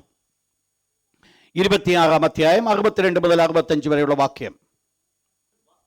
ഉടനെ മഹാപുരോഹിതൻ വസ്ത്രം കീറി. എന്താ ഇവിടെ സംഭവിച്ചത്? കർത്താവ് യേശുക്രിസ്തുവിനോട് ചോദിച്ച ചോദ്യത്തിന് യേശുക്രിസ്തു ഉത്തരം കൊടുക്കുന്ന ആ സമയത്ത് മഹാപുരോഹിതൻ തൻ്റെ വസ്ത്രം കീറി. നിങ്ങൾ മനസ്സിലാക്കണം, ഒന്നാമത്തത് നിയമം കൊടുത്തപ്പോൾ തന്നെ സംഭവിച്ചു, രണ്ടാമത്തത് ചില കാലങ്ങൾ കഴിഞ്ഞ് സംഭവിച്ചു, മൂന്നാമത്തത് ഈ ശുശ്രൂഷയുടെ അവസാന ഘട്ടത്തിലേക്ക് കടന്നു വന്നപ്പോൾ എന്താ അവിടെ സംഭവിച്ചത്? മഹാപുരോഹിതൻ തൻ്റെ വസ്ത്രം വലിച്ചു കീറി. ഈ വലിച്ചു കീറിയതോടുകൂടെ എന്ത് സംഭവിച്ചു? ഒരു വലിയ മാറ്റങ്ങൾ അവിടെ കടന്നു വന്നു. എന്താണ് പുരോഹിതന് ദൈവം കൊടുത്ത ധർമ്മങ്ങൾ? 3 കാര്യങ്ങളും അവിടെ ഉടയ്ക്കപ്പെടുവാൻ കാരണമായി തീർന്നപ്പോൾ, മൂന്നാമത്തേത് അത് ഉടച്ചപ്പോൾ തന്നെ എന്താ സംഭവിച്ചത് നിങ്ങൾക്കറിയാം. കർത്താവായ യേശുക്രിസ്തു കാൽവരി ക്രൂശിൽ കിടക്കുമ്പോൾ എലോഹി എലോഹി ലമ്മ ശബക്താനി എന്ന് വിളിച്ചു പറയുന്ന ആ സമയത്ത് ഈ മന്ദിരത്തിന്റെ തിരശ്ശീല മേൽത്തൊട്ട് അടിയോളം രണ്ടായിട്ട് ചിന്തപ്പെടുവാനിടയായി തീർന്നു. എന്താ അതിന്റെ അർത്ഥം? എന്ന് ചിന്തപ്പെട്ടത് കൊണ്ട് സംഭവിച്ച ഒരു കാര്യമുണ്ടായിരുന്നു. അന്ന് ഒരു വിശുദ്ധ സ്ഥലവും അതിവിശുദ്ധ സ്ഥലവും തമ്മിൽ ഒരു വേർപാട് വെച്ചിരുന്നുവെങ്കിൽ ഇന്ന് ആ വേർപാടില്ലാതെ അത് വിശുദ്ധ സ്ഥലമായി, എല്ലാം അതിവിശുദ്ധ സ്ഥലമായി തീരുവാനിടയായി തീർന്നു. ദൈവം ഇരിക്കുന്ന സിംഹാസനം അതിവിശുദ്ധ സ്ഥലമാകുന്നുവെങ്കിൽ ഇപ്പോൾ ആ വിശുദ്ധ സ്ഥലം എന്നുള്ള വേർപാടില്ലാതെ എല്ലാം അതിവിശുദ്ധമായി തീർന്നു. എന്നാൽ ഒന്ന് ഞാൻ ഓർപ്പിക്കുവാൻ ആഗ്രഹിച്ചത്, ദൈവം തന്നെ ഒരു കാര്യം വെളിപ്പെടുത്തി, ലേവ്യ പൗരോഹിത്യത്തിന് അന്തം വരുത്തിയെന്ന് സ്വർഗ്ഗത്തിലെ ദൈവം വെളിപ്പെടുത്തിയിരിക്കെ അടുത്തൊരു പുരോഹിതന്റെ ആവശ്യം അവിടെയാണ് ആവശ്യമായി പുരോഹിതനായിരുന്നത്. ദൈവം എന്ത് ലേവി കുടുംബത്തോട് കൽപ്പിച്ചുവോ, മഹാപുരോഹിതനോട് എന്ത് കൽപ്പിച്ചുവോ, എപ്പോൾ ആ ധർമ്മങ്ങൾ പരിപൂർണമായിട്ട് ലംഘിക്കുവാൻ ഇടയായിത്തീർന്നുവോ, ആ സമയത്ത് മറ്റൊരു പുരോഹിതന്റെ ആവശ്യം ഉണ്ടായി വന്നു. ആരാണ് പിന്നീടുണ്ടായ പുരോഹിതൻ? നിങ്ങൾക്കറിയാം, ആ സമയത്താണ് അടുത്തൊരു ക്രമപ്രകാരം ഒരു പുരോഹിതൻ കടന്നു വന്നത്. ആ ക്രമപ്രകാരമുള്ള പുരോഹിതൻ എന്ന് പറയുന്നത് മൽക്കിസദേക്കിന്റെ ക്രമപ്രകാരം കർത്താവായ യേശു പുരോഹിതനായി തീർന്നു. ശ്രദ്ധിച്ചോണ്ട് ഞാൻ പറഞ്ഞ പോയിന്റ്, ഇവിടെ രണ്ട് പുരോഹിതന്മാരെ നമ്മൾ കാണുമ്പോൾ, രണ്ട് ക്രമങ്ങളെ നമ്മൾ കാണുമ്പോൾ, ഒന്ന് ലേവിയ പൗരോഹിത്യത്തിന്റെ ക്രമവും രണ്ട് മൽക്കിസദേക്കിന്റെ ക്രമവും നമ്മൾ കാണുമ്പോൾ, ഈ രണ്ട് ക്രമങ്ങളെയും കൂടെ ബന്ധിപ്പിക്കുവാൻ ആർക്കും സാധ്യമല്ല. ഈ രണ്ട് ക്രമങ്ങളെയും കൂടെ ഒരുമിപ്പിക്കുവാൻ ആർക്കും സാധ്യമല്ല. ഒരു വ്യക്തിക്കും അത് ഒരുമിപ്പിച്ചുകൊണ്ട് മുൻപോട്ട് പോകുവാൻ സാധ്യമല്ല. ഒന്നുകൾ മനസ്സിലാക്കണം, ദൈവത്തിന്റെ വിശുദ്ധ വചനം ഇപ്രകാരം പറയുന്നുണ്ട്, ലേവിയ പൗരോഹിത്യത്തിന് അന്തം വരുത്തിക്കൊണ്ടാണ് ദൈവം എന്ത് ചെയ്തത്?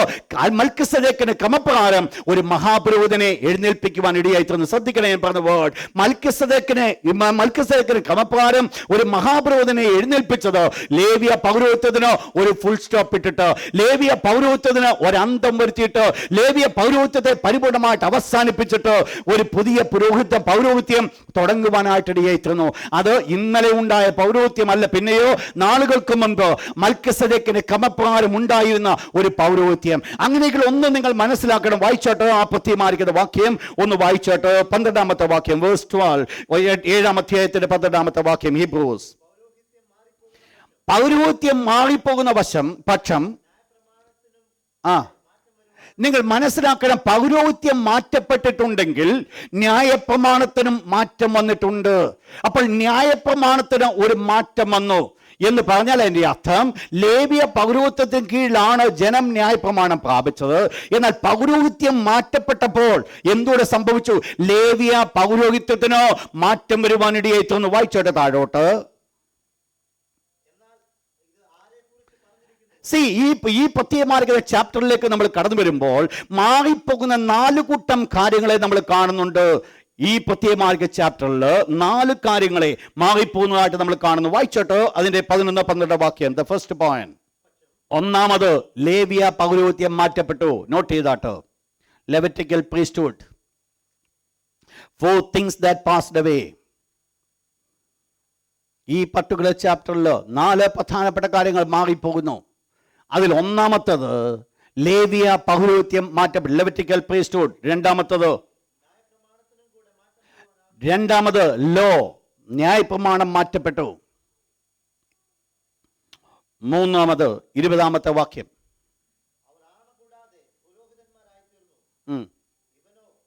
22ാമത്തെ വാക്യം വായിച്ചാൽ, വേഴ്സ് 22. വിശേഷമേറിയ നിയമം, ഓൾഡ് ടെസ്റ്റ്മെന്റ് പാസ്ഡ് അവേ. പഴയ നിയമം മാറ്റപ്പെട്ടു. പഴയ നിയമം മാറ്റപ്പെട്ടു എന്ന് പറഞ്ഞാൽ ഈ പഴയ നിയമം വേണ്ട എന്നല്ല എൻ്റെ അർത്ഥം. നമ്മൾ ആ വിഷയം പിന്നീട് ചിന്തിക്കുന്നതായിരിക്കും. 27ാമത്തെ വാക്യം, വേഴ്സ് 27.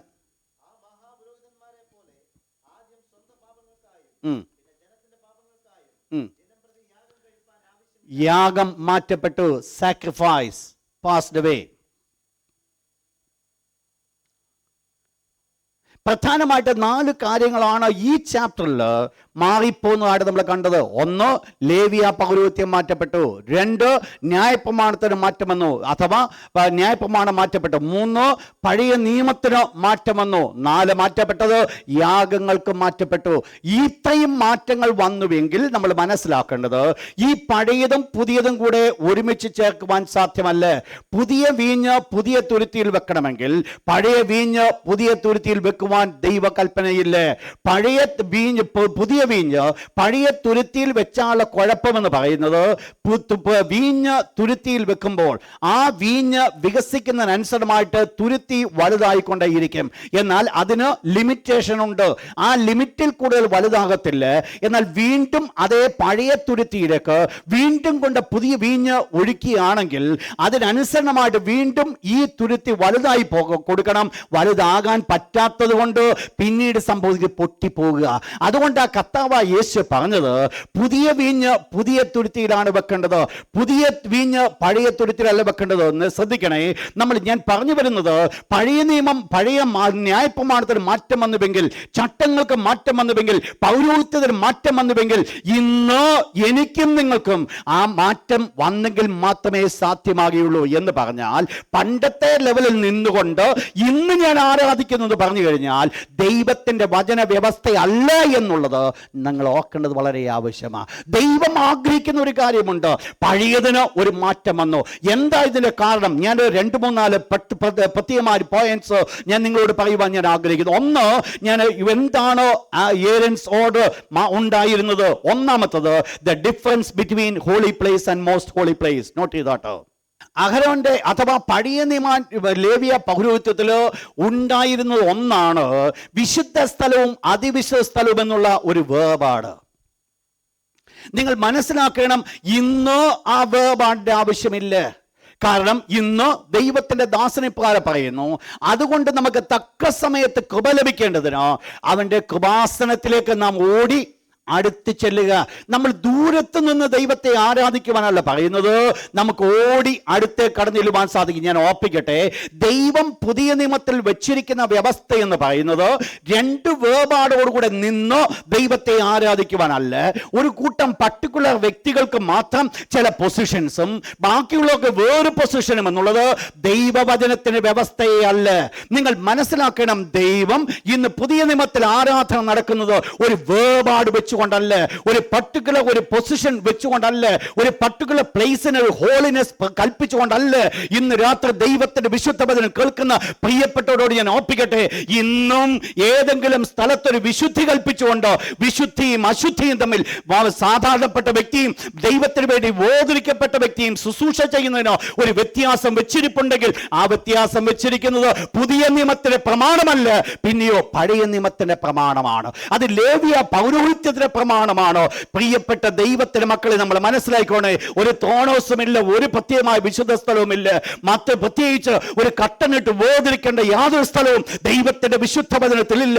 പുതിയ നിയമത്തിലേക്ക് നമ്മൾ കടന്നു വരുമ്പോൾ ഒരൊറ്റ സ്ഥലമേ ഉള്ളൂ. അത് ഏത് വ്യക്തിക്കും ഒരുപോലെ കടന്നു ചെല്ലുവാൻ സാധിക്കുന്ന സ്ഥലമാണോ? അവിടെ പുരോഹിതനും കടന്നു ചെല്ലുവാൻ സാധിക്കും, സാധാരണപ്പെട്ട വ്യക്തിക്കും കടന്നു ചെല്ലുവാൻ സാധിക്കും. ഇന്നും ഞാൻ പഴയത് ഏറ്റെടുക്കുവാൻ ഞാൻ ആഗ്രഹിക്കുന്നുവെങ്കിൽ ഒന്നോർത്തോണെ, ഇന്നും ഞാൻ പഴയത് പിടിച്ചുകൊണ്ടിരിക്കുക. കർത്താവായ യേശു തന്നെ പറഞ്ഞു, കുഞ്ഞേ, പുതിയ വീഞ്ഞ് പുതിയ തുരുത്തിയിലാണ് വെക്കേണ്ടത്. ആ 2 സ്ഥാനങ്ങൾ ഇനിയില്ല. ആ ഇല്ലാത്ത സ്ഥാനങ്ങളെ ഞാൻ കൽപ്പിച്ചുണ്ടാക്കി. അതിനനുസൃതമായി ഞാൻ മുൻപോട്ട് കടന്നു പോകുന്നുവെങ്കിൽ നിങ്ങൾ മനസ്സിലാക്കണം, ഞാൻ ദൈവവചനത്തിന് അനുരൂപനായിട്ടല്ല നിൽക്കുന്നത്, ദൈവവചനത്തിന് പ്രതികൂലമായിട്ട് നിൽക്കുകയാണെന്ന് മനസ്സിലാക്കണം. ഒന്ന് മനസ്സിലാക്കണം, കർത്താവായ യേശു പറഞ്ഞൊരു വാക്യമുണ്ട്, എന്നോട് ചേർക്കുന്നവൻ എനിക്ക് കൊള്ളാവുന്നവനാ, അല്ലാത്തവനെല്ലാം എന്ത് ചെയ്യുന്നു? എന്നിൽ ചിതറിക്കുന്നു. ദൈവത്തെ സ്നേഹിക്കുന്നുവെന്ന് പറയുന്നവൻ ദൈവത്തിൻ്റെ കൽപ്പന പ്രമാണിക്കും. അതും ഇതും കൂടെ ഒരുമിച്ച് ചേർക്കുവാൻ ഒരിക്കലും സാധ്യമല്ല. എന്തൊക്കെയോ കാട്ടിക്കൂട്ടിയിട്ട് ദൈവത്തെ സ്നേഹിക്കുന്നു പറയുവാൻ സാധ്യമല്ല.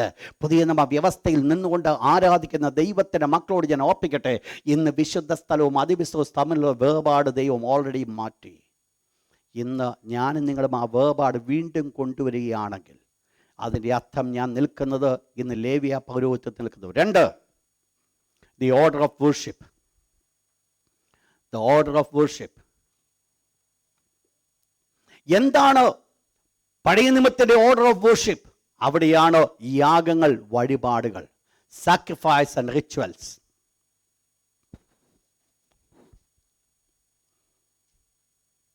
നിങ്ങൾ മനസ്സിലാക്കണം, പഴയ നിയമത്തിലേക്ക് നമ്മൾ നോക്കുമ്പോൾ, ലേവ്യ പൗരോഹിത്യത്തിലേക്ക് നമ്മൾ നോക്കുമ്പോൾ വഴിപാടും യാഗങ്ങൾ കൊണ്ട് മാത്രമേ ദൈവത്തിൻ്റെ അടുക്കിലേക്ക് ചെല്ലുവാൻ സാധിക്കുകയുള്ളൂ. എന്നാൽ പുതിയ നിയമത്തിന്റെ ആരാധനയ്ക്ക് ഒരു പ്രത്യേകതയുണ്ട്. ഈ മൽക്കിസദേക്കിന്റെ ക്രമപ്രകാരമുള്ള ആരാധനയ്ക്ക് ഒരു പ്രത്യേകതയുണ്ട്. അവിടെ ഒരു യാഗത്തിൻ്റെയും ആവശ്യമില്ല. പുതിയ നിയമത്തിൽ യാഗമില്ലെന്നല്ല ഞാൻ പറഞ്ഞു വരുന്നത്. പുതിയ നിയമത്തിൽ പഴയ നിയമത്തെ സിംബലൈസ് ചെയ്യുന്ന യാഗമില്ലെന്നുള്ളതാണ് ഞാൻ പറഞ്ഞു വരുന്നത്. പഴയ നിയമത്തിൽ മൃഗങ്ങളുമായിട്ട് ദൈവത്തിൻ്റെ അടുക്കൽ ചെന്ന് മൃഗത്തെ കൊന്ന് ദൈവത്തെ ആരാധിക്കുമ്പോൾ, ദൈവത്തിന് യാഗമായിട്ട് കൊടുക്കുമ്പോൾ, പുതിയ നിയമത്തിൽ ഒരു മൃഗത്തെയും കൊണ്ടു ചെല്ലേണ്ട കാര്യമില്ല. ഒരു കോഴിയെയും ദൈവത്തിന് വേണ്ട, ഒരു കാളയും ദൈവത്തിന് വേണ്ട, ഒരു പശുവിനെയും ദൈവത്തിന് വേണ്ട.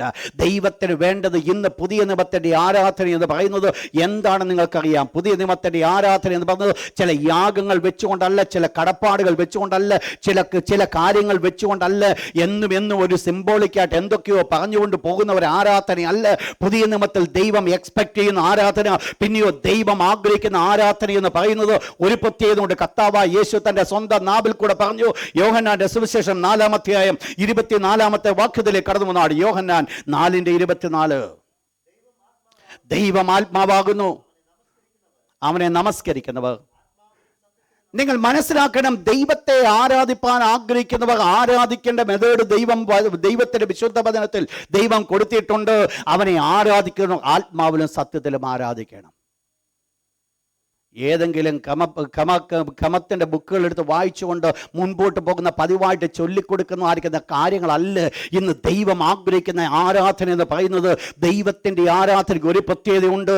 ഇന്ന് ദൈവജനം ദൈവത്തെ ആരാധിക്കേണ്ടത് അവർ ആത്മാവിലും സത്യത്തിലും നിന്ന് ദൈവത്തെ ആരാധിപ്പാൻ ദൈവം ആഗ്രഹിക്കുന്നു. നിങ്ങൾ മനസ്സിലാക്കണം, എന്താണോ ആത്മാവ്?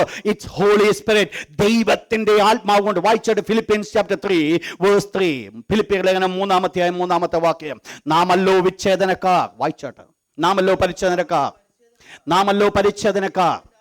ശ്രദ്ധിക്കുക, അവിടെ പറയുന്നത് ദൈവത്തിന്റെ ആത്മാവ് കൊണ്ട് ആരാധിക്കുകയും ക്രിസ്തുയേശുവിൽ പ്രശംസിക്കുകയും ജഡത്തിൽ ആശ്രയിക്കാതിരിക്കുകയും ചെയ്യുന്ന നാം തന്നെ. ഇതാണ് ആരാധന എന്ന് പറയുന്നത്. ഇതാണ് ദൈവം എക്സ്പെക്ട് ചെയ്യുന്നത്. എന്തെങ്കിലും ചില കാര്യങ്ങൾ കൊണ്ടുവന്നോ ദൈവത്തിന് കൊടുക്കുന്നതല്ല ദൈവം എക്സ്പെക്ട് ചെയ്യുന്നത്. ജനം ദൈവത്തെ ആരാധിക്കേണ്ടത് ദൈവത്തെ ആത്മാവിൽ സത്യത്തിൽ നിന്നുകൊണ്ട് ആരാധിക്കണം എന്ന് പറഞ്ഞാൽ ദൈവത്തിന്റെ ആത്മാവ് കൊണ്ട് ആരാധിക്കണം. ദൈവത്തിന്റെ ആത്മാവ് ഉണ്ടായിരിക്കണം. എന്തൊക്കെയോ കണ്ടുപിടിച്ച് കേട്ടുപിടിച്ച് മനസ്സിലാക്കി വെച്ചിരിക്കുന്ന കാര്യങ്ങൾ ആവർത്തിക്കുവാനുള്ള ആരാധന എന്ന് പറയുന്നത്. ആരാധന എന്ന് പറയുന്നത് ദൈവത്തിന്റെ ആത്മാവ് കൊണ്ട് ദൈവത്തെ ആരാധിക്കണം. ദൈവത്തിന്റെ ആത്മാവ് കൊണ്ട് ദൈവത്തെ ആരാധിക്കുമ്പോൾ ഒരു കാര്യം നമുക്ക് മനസ്സിലാക്കാം, ഈ ആരാധനയ്ക്ക് ഒരു പ്രത്യേകത ഉണ്ട്. അബ്രഹാം ഇപ്രകാരം പറഞ്ഞു, തന്റെ ദാസന്മാരോട് പറഞ്ഞു, ഞാനും എൻ്റെ മകനും അവിടെ പോയിട്ട് ദൈവത്തിന് യാഗം കഴിക്കട്ടെ, എന്നിട്ട് ഞങ്ങൾ മടങ്ങി വരാം. എന്താ എൻ്റെ ദൈവത്തിന് എന്താ വേണ്ടത്, എങ്ങനെയാ വേണ്ടതെന്നോ എനിക്ക് ഇവിടെ വെച്ച് അറിയത്തില്ല, അവിടെ ചെല്ലുമ്പോഴേ അറിയത്തുള്ളൂ എന്ന് പറഞ്ഞാൽ അവിടെയാണ് ദൈവത്തിന്റെ ഹിതം വെളിപ്പെടുവാൻ പോകുന്നത്. അവിടെയാണ് ദൈവത്തിന്റെ ആത്മാവ് വ്യാപരിക്കുവാൻ പോകുന്നത്. അവിടെയാണ് ദൈവത്തിന്റെ ശക്തി പ്രവർത്തിക്കുവാൻ പോകുന്നത്.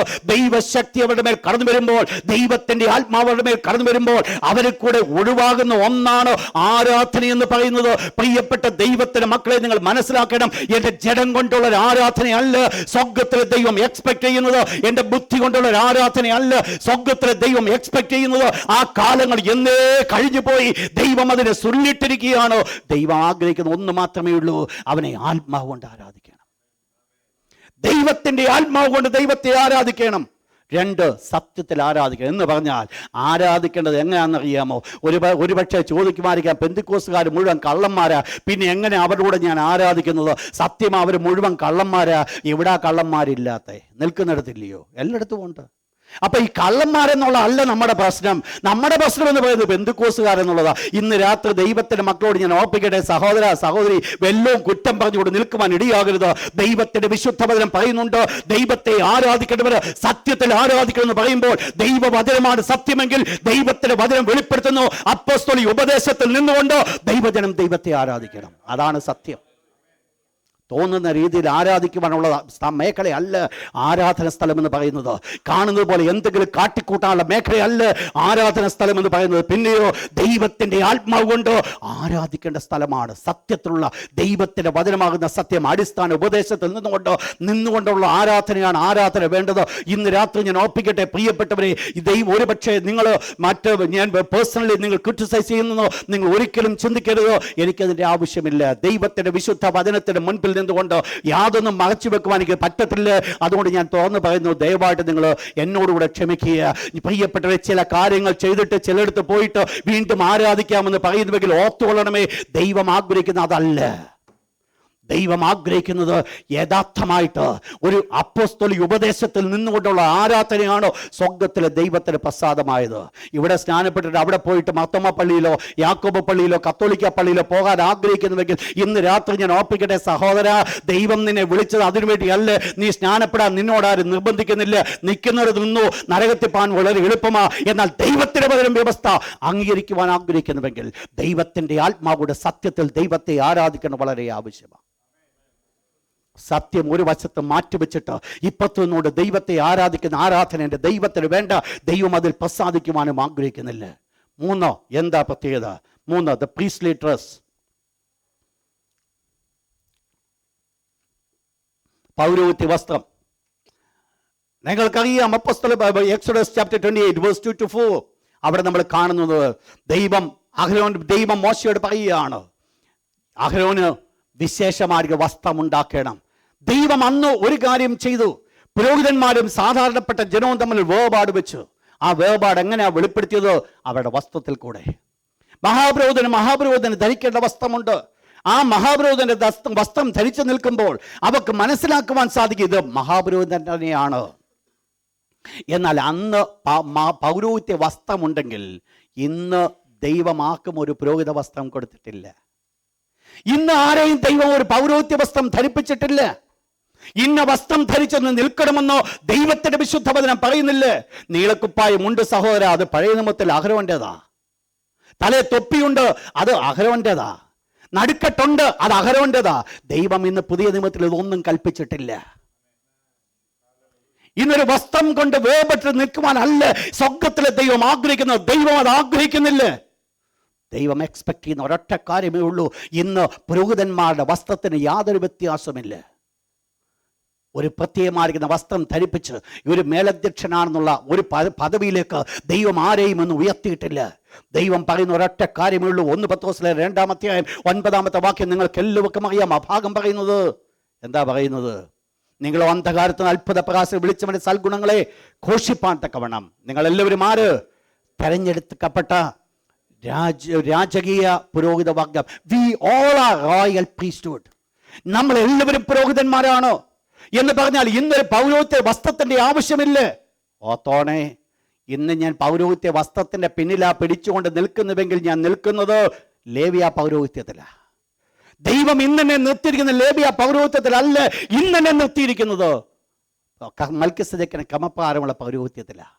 എന്നാൽ ഇന്നും ചില വസ്ത്രങ്ങളും ചില അലങ്കാരങ്ങളും വെച്ചുകൊണ്ട് നിൽക്കുവാനായിട്ട്, സെപ്പറേഷൻ വെച്ചുകൊണ്ട് നിൽക്കുവാൻ ആഗ്രഹിക്കുന്നുവെങ്കിൽ ആ പ്രത്യേകമായിരിക്കുന്ന ചിന്ത, ആ പ്രത്യേകമായ കൺസെപ്റ്റ് പുതിയ നിയമത്തിൻ്റെ ആരാധനയുള്ളതല്ല. പിന്നെയോ ലേവ്യ പൗരോഹിത്യത്തിൻ്റെ ആരാധന. അതെന്ത് ചെയ്യുന്നു? ഇന്ന് ലേവ്യ പൗരോഹിത്യം വീണ്ടും സഭയിൽ കടന്നു വരുന്നു. നെക്സ്റ്റ്, പെട്ടെന്ന് ഞാൻ മുൻപോട്ട് സമയം എൻ്റെ മുമ്പിലില്ലല്ലോ. Next, priestly position. Priestly position, അവിടെ ഒരു പ്രത്യേകതയുണ്ട്. അവിടെ അഹരോന് ശേഷം അഹരോന്റെ മക്കളെ പുരോഹിതന്മാരാകത്തുള്ളൂ. വേറെ ഒരൊറ്റ വ്യക്തിക്ക് പോലും അകത്തോട്ട് വരുവാൻ അനുവാദമില്ല.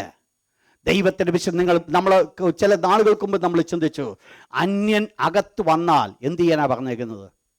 മരിക്കണം. അന്യൻ അകത്ത് വരികയാണെങ്കിൽ, ലേവ്യ അഹരോന്റെ മക്കളല്ലാതെ വേറെ അന്യൻ അകത്തെ കടന്നു വരികയാണെങ്കിൽ അവൻ മരിക്കണം, അവൻ കൊല്ലപ്പെടണം. ദൈവത്തിന്റെ നിയമം അതാ. അവനെ പിന്നെ വെച്ചുകൊണ്ടിരിക്കുവാനായിട്ട് സാധ്യമല്ല. അങ്ങനെയാണെങ്കിൽ ആദ്യം കൊല്ലപ്പെടേണ്ടത് മറ്റാരുമായിരുന്നില്ല, നമ്മുടെ അരുമരക്ഷാവായ യേശുവാ. കാരണം ഈ യേശു എന്ത് ചെയ്തു? യേശു ആരായി മാറി? വായിച്ചിട്ട് അതിന് 13-ാമത്തെ വാക്യം, 7-ാം അധ്യായം 13-ാമത്തെ വാക്യം. അവൻ വേറെ ഗോത്രത്തിലുള്ളവൻ. ആ ഗോത്രത്തിലുള്ളവൻ ആരും യാഗപീഠത്തിങ്കൽ ശുശ്രൂഷ ചെയ്തിട്ടില്ല എന്ന് പറഞ്ഞാൽ കർത്താവായ യേശു ജനിച്ചത് വളർന്നത് യേശു ക്രിസ്തു ആയിരുന്നു യഹൂദാ ഗോത്രത്തിൽ നിന്നാ. ആ യഹൂദാ ഗോത്രത്തോട് പൗരോഹിത്യം സംബന്ധിച്ച് യാതൊന്നും ദൈവം പറഞ്ഞിട്ടില്ല. അങ്ങനെയാണെങ്കിൽ ആ പൗരോഹിത്യത്തിൽ കർത്താവായ യേശു ക്രിസ്തു യഹൂദാ ഗോത്രത്തിലുള്ളവനായിട്ട് പുരോഹിതനായി തീർന്നുവെങ്കിൽ ദൈവത്തിന്റെ പഴയ നിയമത്തിന്റെ വ്യവസ്ഥ അനുസരിച്ച് എന്ത് സംഭവിച്ചേനെ? കൊല്ലപ്പെടേണ്ട അവസ്ഥയായിരുന്നു. കാരണം അന്യൻ അകത്തു വരുവാൻ സാധ്യമല്ല. ദൈവം എന്ത് ചെയ്തു? ആ പ്രീസ്ലി പൊസിഷനെ ദൈവം ബ്രേക്ക് ചെയ്തു. എന്നാൽ ഇന്നും സഭയിൽ അത് കടന്നു വരുന്നുകൊണ്ട് ഇരിക്കുന്നു എന്നുള്ളത് വളരെ പ്രയാസകരമായിരിക്കുന്ന അവസ്ഥയാണ്.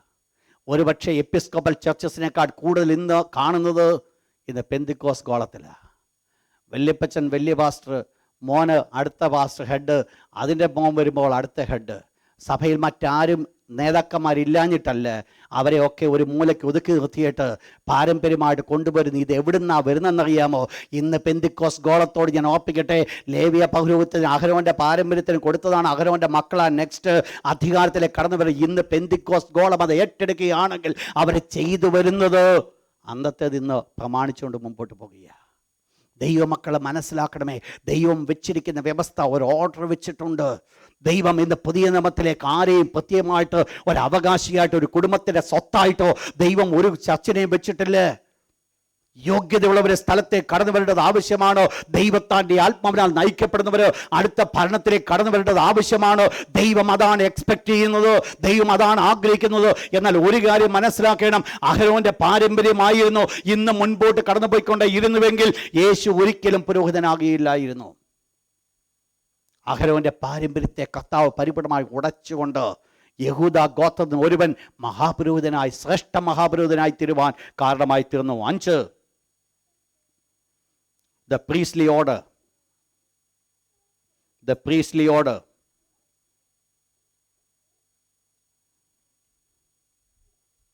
നിങ്ങൾക്കറിയാം എന്ത്? ഇതേ കാര്യം തന്നെയാണ് നമ്മളവിടെ കാണുന്നത്. ലേവ്യ പുസ്തകം 18-ാം അധ്യായം 7-ാമത്തെ വാക്യം.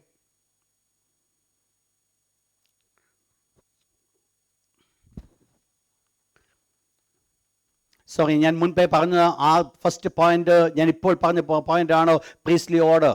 പ്രീസ്ലി അതാണ് ലേവ്യ 18:7. വായിച്ചോട്ടെ. അന്യൻ അടുത്ത് വന്നാൽ മരണശിക്ഷ അനുഭവിക്കണം. വായിച്ചോട്ടെ 18:7. ലെവിറ്റിക്കസ് 18:7, 21-ാം അധ്യായം.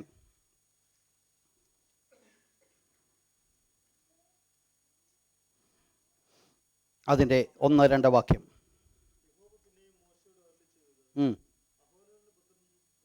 പുത്രന്മാരായ പുരോഹിതന്മാരോട് ദൈവം അവിടെ കൽപ്പിക്കുകയാണ്, അവരുടെ നെക്സ്റ്റ് ജനറേഷൻ അവരുടെ പുരോഹിതന്മാരാകുന്നു. എന്നാൽ എന്താണ് ഈ പൊസിഷൻ? നിങ്ങൾക്കറിയാം, പൗരോഹിത്യത്തിൻ്റെ പൊസിഷൻ എന്ന് പറയുന്നത് ദൈവം അവരെ വെച്ചത് ഏതിനു വേണ്ടിയാണ്? ദൈവകാര്യത്തിൽ മനുഷ്യർക്ക് വേണ്ടി, ദൈവത്തിനും മനുഷ്യർക്കും ഇടയിൽ നിൽക്കുവാൻ. നിങ്ങൾ മനസ്സിലാക്കണം, അന്ന് ആ കാലത്ത് ഒരു വ്യക്തിക്കും ഡയറക്റ്റായിട്ട് ദൈവത്തിൻ്റെ അടുക്കിലേക്ക് ചെല്ലുവാൻ സാധ്യമല്ല. അവൻ ചെല്ലുവാൻ സാധിക്കുന്ന പുരോഹിതനിൽ കൂടെ മാത്രമേ ഉള്ളൂ. പുരോഹിതനാണോ ഇവനെ കൈക്ക് പിടിച്ച് ദൈവത്തിൻ്റെ അടുക്കിലേക്ക് കൊണ്ടുപോകുന്നത്? പുരോഹിതന്റെ അടുക്കിലേക്ക് ഇവൻ കടന്നു വന്നു. പുരോഹിതന്റെ കരങ്ങളിലോ ഇവന്റെ യാഗങ്ങൾ കൊടുത്തു. ഈ യാഗവസ്തുവുമായിട്ട് ദൈവത്തിന്റെ അടുക്കിലേക്ക് പുരോഹിതൻ കടന്നു ചെന്നിട്ട് ഈ വ്യക്തിക്ക് പ്രായശ്ചിത്തമായിട്ട് നിൽക്കുകയാണോ? എന്നാൽ ഒന്ന് മനസ്സിലാക്കണം, ഇന്ന് ആചാരം സഭകളിൽ നടക്കുന്നുണ്ട്. ഇന്ന് മറ്റ് പല മീഡിയേറ്ററെ നമുക്ക് കാണുവാൻ സാധിക്കുന്നുണ്ട്. എന്നാൽ പുതിയ നിയമത്തിലേക്ക് നമ്മൾ കടന്നു വരുമ്പോൾ ഒന്ന് മനസ്സിലാക്കാം, ഇന്ന് നമുക്കൊരു മീഡിയേറ്ററിന്റെ ആവശ്യമില്ല. അന്ന് അവർക്കുണ്ടായിരുന്ന മീഡിയേറ്റർ ഇല്ല എങ്കിലോ ദൈവത്തിന്റെ അടുക്കിലേക്ക് കടന്നു ചെല്ലുവാൻ സാധ്യമല്ല. ഒരു മഹാപുരോഹിതൻ എന്നുള്ള പൊസിഷൻ അവർക്ക് ആവശ്യമായിരുന്നു. ഈ പുരോഹിതനിൽ കൂടെ മാത്രമേ ദൈവത്തിന്റെ അടുക്കിലേക്ക് ചെല്ലുവാൻ അവർക്ക് സാധിക്കത്തുള്ളായിരുന്നു. പുരോഹിതനിൽ കൂടെയാണ് ദൈവത്തിന്റെ അടുക്കിലേക്ക് ചെന്നതെങ്കിൽ, എന്നാൽ ഇന്നത്തെ ആവശ്യമെന്ന് പറയുന്നത് ഇന്നൊരു പുരോഹിതന്റെ ആവശ്യമില്ല. പിന്നെയോ നമുക്ക് ധൈര്യത്തോടുകൂടെ ദൈവത്തിന്റെ അടുക്കിലേക്ക് കടന്നു ചെല്ലാം. നിങ്ങൾ മനസ്സിലാക്കണം, ഞാൻ പറഞ്ഞു വന്ന 3-4 പോയിന്റ്സ് എന്ന് പറയുന്നത് ഇന്ന് സഭയിൽ നടക്കുന്നതായിരിക്കുന്ന ചില കാര്യങ്ങളാണ്. ചിലത് മാത്രമേ ഞാൻ ചൂണ്ടിക്കാണിച്ചിട്ടുള്ളൂ. എന്നാൽ ഈ പറയപ്പെട്ട കാര്യങ്ങളെന്ന് പറയുന്നത് ലേവ്യ പൗരോഹിത്യത്തിന്റെ പിന്തുടർച്ചയാണ്. ലേവ്യ പൗരോഹിത്യത്തിന്റെ പിന്തുടർച്ചയാണെങ്കിൽ അതുകൊണ്ടുള്ള ദോഷമെന്ന, അതുകൊണ്ടുള്ള ഗുണമെന്ന, അതിന്റെ ദോഷത്തിലേക്ക് ഞാൻ കടന്നു വരട്ടെ. വായിച്ചോട്ട് ഗലാത്യർ 3-ാം അധ്യായം 10-ാമത്തെ വാക്യം. ഗലാത്യർ 3:10, ഗലേഷ്യൻസ് 3:10. എന്നാൽ ന്യായപ്രമാണത്തിന്റെ പ്രവൃത്തിയിൽ ആശ്രയിക്കുന്ന ഏവരും ശാപത്തിന് കീഴിലാകുന്നു. നിങ്ങൾ മനസ്സിലാക്കണം, ന്യായപ്രമാണത്തിന്റെ പ്രവൃത്തി എന്ന് പറഞ്ഞാൽ ലേവ്യ പൗരോഹിത്യത്തെ മാറ്റിക്കളഞ്ഞതിന് ശേഷം മൽക്കിസദേക്കിന്റെ ക്രമപ്രകാരം വേർ പുരോഹിതൻ പൗരോഹിത്യ ശുശ്രൂഷ ഏറ്റെടുത്ത് ഒരു പുതിയ നിയമത്തിലേക്ക് കടന്നു വന്ന് പുതിയ ഒരാരാധന വെളിപ്പെട്ടതിന് ശേഷം ന്യായപ്രമാണത്തിന്റെ പ്രവൃത്തിയിൽ വീണ്ടും ആശ്രയിക്കുന്നുവെങ്കിൽ എന്ന് പറഞ്ഞാൽ അന്നത്തെ കർമ്മങ്ങളും ആചാരങ്ങളും ഇന്നും ഞാൻ ചെയ്തുകൊണ്ടിരിക്കുന്നുവെങ്കിൽ, നിങ്ങൾ ഇഷ്ടപ്പെട്ടാലും ഇഷ്ടപ്പെട്ടില്ലേലും ദൈവത്തിന്റെ വിശുദ്ധ വചനം പറയുന്നു, ന്യായപ്രമാണത്തിന്റെ പ്രവൃത്തിയിൽ ആശ്രയിക്കുന്ന ഏവനും ആരാകുന്നു? നമ്മുടെ പ്രവൃത്തി കൊണ്ട് ശാപം നമ്മുടെ കുടുംബത്തിന്മേൽ വരുത്തുക. നമ്മുടെ പ്രവൃത്തി കൊണ്ട് നമ്മൾ ശപിക്കപ്പെട്ടവരാകുക.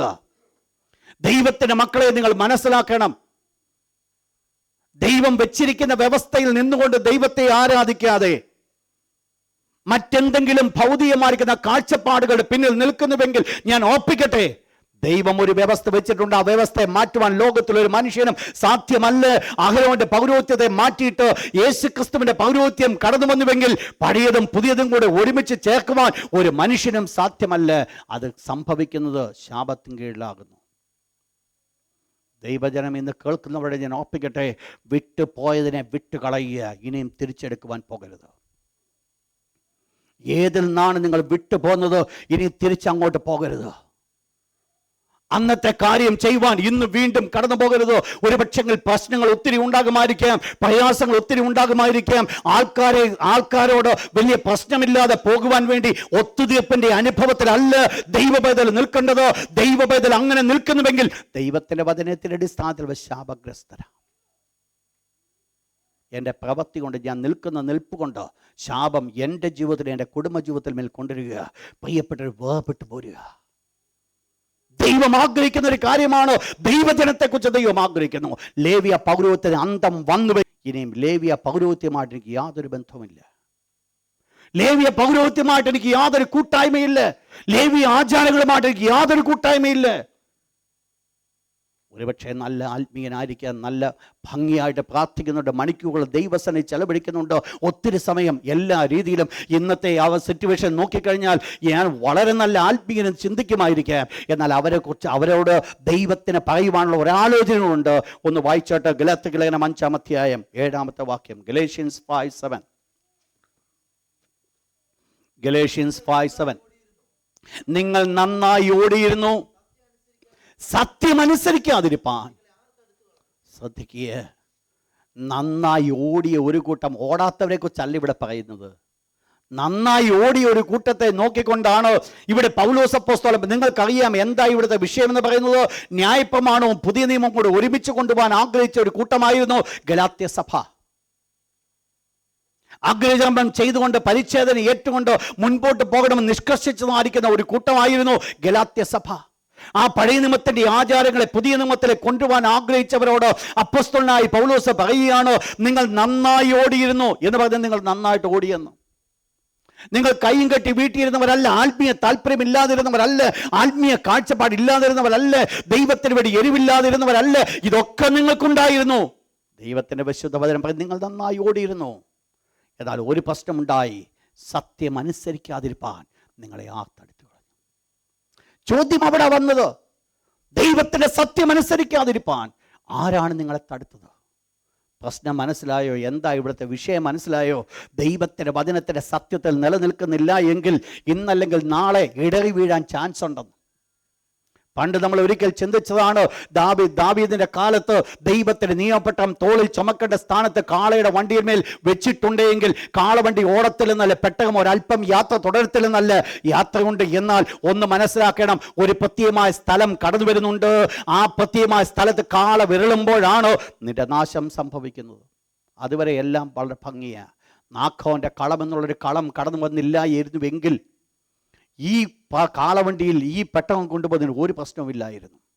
പക്ഷെങ്കിൽ ഒരു കാര്യം മനസ്സിലാക്കണം, വഴിയിൽ കടന്നു പോകുന്ന വഴിയിലാണ് ഒരു നാഖോന്റെ കളമുണ്ടായിരുന്നത്. അവിടെ വെച്ചാണ് മനസ്സിലാക്കിയത് ആരാണ് സത്യ ആരാധനക്കാർ, ആരാണ് ദൈവത്തിന് വേണ്ടി നിൽക്കുന്നവർ, ആരാണ് ദൈവത്തെ മാനിക്കുവാൻ ആഗ്രഹിക്കുന്നവർ. നിങ്ങൾ മനസ്സിലാക്കണം, ഏലി പുരോഹിതന്റെ കുടുംബത്തോട് ദൈവം പറഞ്ഞൊരു വേർഡുണ്ട്, എന്നെ മാനിക്കുന്നവരെ ഞാൻ മാനിക്കും, എന്നെ നിന്ദിക്കുന്നവൻ നിന്നതിനാകും.